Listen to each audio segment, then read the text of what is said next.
Iran को सिर्फ नक्शे पर मौजूद एक रियासत समझना या एक मुल्क समझना सबसे बड़ी गलती है। ईरान न सिर्फ एक मुल्क है, न सिर्फ एक फौजी ताकत, बल्कि एक नजरिया, एक इस्लामी तहरीक और एक रूहानी मज़ाहमत है। और तारीख गवाह है कि नजरियात को न बम से खत्म किया जा सकता है और ना ही मिसाइलों से और ना ही पाबंदियों से।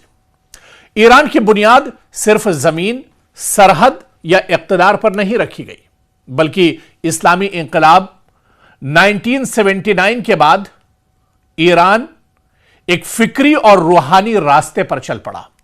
यह वो रास्ता है जो कहता है कि जुल्म के सामने सर न झुकाओ, अमरीकी और सहूनी बालादस्ती को कबूल न करो, मजलूम के साथ खड़े रहो, चाहे कीमत कितनी ही भारी क्यों ना हो। इसीलिए ईरान के खिलाफ हर साजिश नाकाम होती है, क्योंकि रियासतें हारी जाती हैं मगर तहरीकें नहीं। खामनई सिर्फ एक लीडर नहीं है, दरअसल एक अलामत है, और यही है कि एक लंबे अरसे से खामनई अपनी पोजीशन पर टिके हुए हैं। ईरान के सुप्रीम लीडर आयतुल्लाह अली खामनई को सिर्फ एक हुक्मरान समझना दरअसल मगरिब की, अमेरिका की, इजराइल की सबसे बड़ी फिक्री शिकस्त और सबसे बड़ी नाकामी है, क्योंकि वह सिर्फ फौज के सरबराह नहीं है, सिर्फ हुकूमत के कायद नहीं है, बल्कि एक फिक्री मरकज, एक दीनी पहचान और एक मज़ाहमती अलामत है। ऐसे लीडर को हराना मुमकिन नहीं, क्योंकि वो महलों में नहीं बल्कि दिलों में रहते हैं।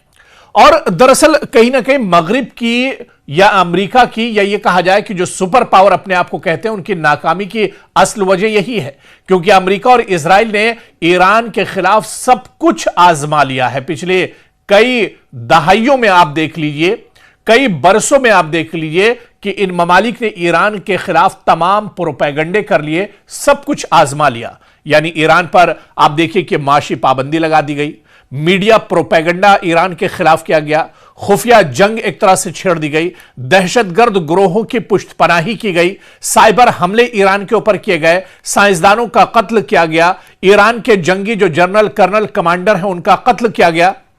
लेकिन नतीजा क्या निकला? ईरान आज भी खड़ा है, पहले से ज्यादा मजबूत है आज का ईरान, जिसके पास हाइपरसोनिक मिसाइल है, जिसके पास बैलिस्टिक मिसाइल है, जिसके पास एक मुल्क से दूसरे मुल्क पर हमला करने के लिए मजबूत ड्रोन है। क्योंकि सिर्फ मगरिब ने ईरान की रूहानी ताकत को कभी समझा ही नहीं, और यही रूहानी हथियार ईरान का सबसे बड़ा, सबसे मजबूत और सबसे ताकतवर हथियार है।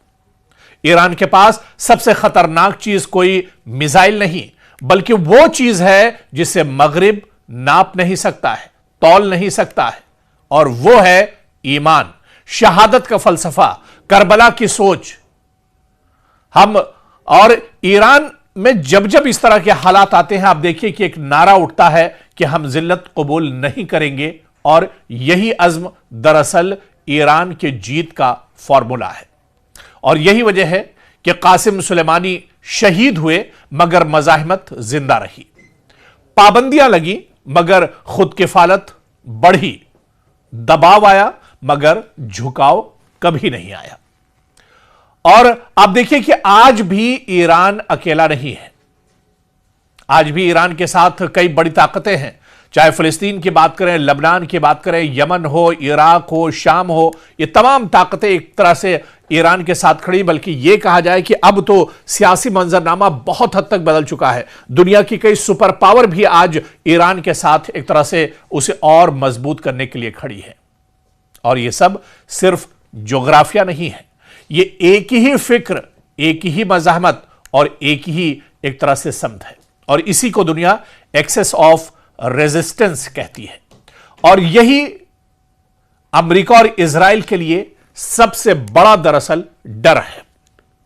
ईरान ने दहाइयों से झूठे मीडिया बयानिए, जाली बगावतों की कोशिशें, रिजीम चेंज के ख्वाब, सब कुछ देख लिया, लेकिन हर बार ईरानी कौम रियासत के साथ खड़ी रही, क्योंकि यह सिर्फ हुकूमत नहीं, यह उनकी शनाख्त, उनका वकार और उनका अकीदा है कि ईरान को शिकस्त देना एक तरह से मुमकिन नहीं बल्कि नामुमकिन है, क्योंकि ईरान एक नजरिया है, क्योंकि नजरियात बमों से नहीं मरते, क्योंकि ईमान को पाबंदियों से खत्म नहीं किया जा सकता, क्योंकि शहादत का रास्ता डराने से बंद नहीं होता, क्योंकि रूहानी ताकत सुपर पावर से बड़ी होती है।